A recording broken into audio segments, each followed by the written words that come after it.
Toronto International Film Festival. Mga abe, paparating na dito sa Toronto or tinatawag nating TIFF, no? At yan po ay matatagpuan sa may King Street, no? Sa may downtown Toronto, ang entertainment district ng Toronto, Canada.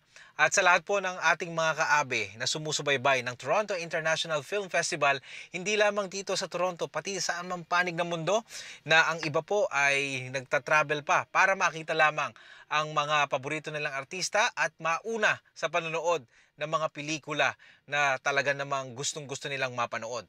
So mga abe, may lumabas na po na listahan ng mga pelikula na tampok o feature dito sa Toronto International Film Festival. Yung iba, world premiere, yung iba, gala presentation, or yung iba naman ay presentation, special presentation.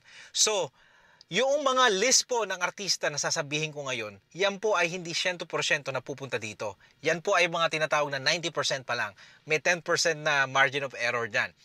Bakit ka mo mga abe? Kaya po nakakuha yung listahan na yan dahil dun sa mga pelikula na sinasabing tampok sa Toronto International Film Festival. Kinukuha po ng mga kaibigan natin na talaga namang Toronto International Film Festival geek ang mga listahan ng mga pelikula na yan at doon kinukuha nila yung mga main actor ng mga pelikula na nandoon sa pelikulang yon. Kaya nagkakaroon sila ng mga tinatawag na list.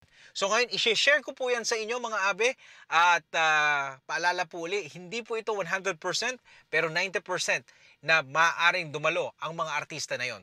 At mga abe, bago ko nga pala umpisahan ng mga listahan na yan, kung hindi pa po kayo nakaka-subscribe sa ating channel, please subscribe to our channel Kuya JDL para updated po kayo sa mga videong kagaya nito, lalong-lalo na kayong mga mahihilig sa mga artista at sumusubaybay nitong Toronto International Film Festival.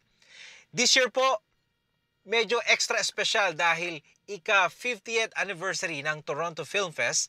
At kaya po ito ay isang malaking milestone. Kaya maraming artista na tiyako na pupunta. So, umpisahan na po natin ang mga listahan mga abe. Una sa listahan mga abe is Angelina Jolie, Saoirse Ronan,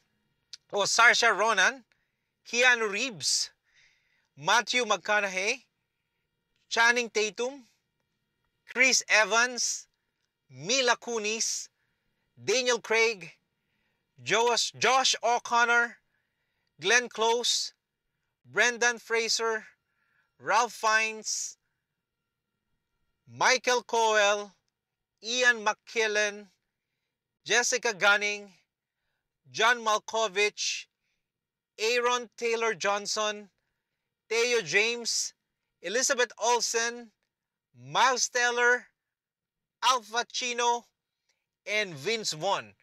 Ito po yung mga listahan na binigay sa atin ng ating mga kaibigan sa Toronto International Film Festival na talagang sumusubaybay dito hindi lamang tuwing papalapit ang Toronto International Film Festival.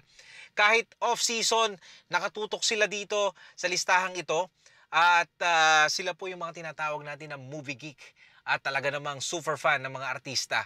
At yan po ang nagbibigay sa atin ng mga listahan na yan at nakakatulong po ito para paghandaan ang International Film Festival kung sino yung mga gusto nating makitang artista. At hindi pa natin alam kung ano yung schedule nila at yan po ay lalabas before end of July or early August. May mga listahan na po ng mga pelikula kung saan nakasali yung mga artistang sinabi ko.